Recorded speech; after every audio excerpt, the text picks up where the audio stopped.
Dara lang. Lahi na karon ang panahon. Sa ang panahon.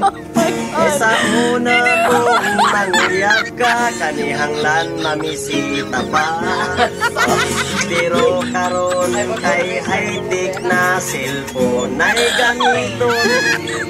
Kung manguyab ka, latiksan ra. Sugton, ano ka ng cellphone? Labi na gyud kung magpuyab na cellphone ray na sayon.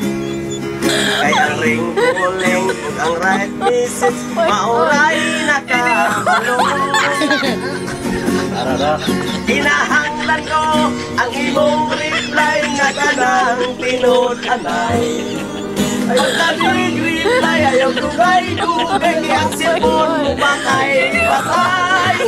Ang akong cellphone nga kagubaon, pinamutiog ang ringtone. Ang akong cellphone nga baraton, nindot ni kanili kawaton. Yata.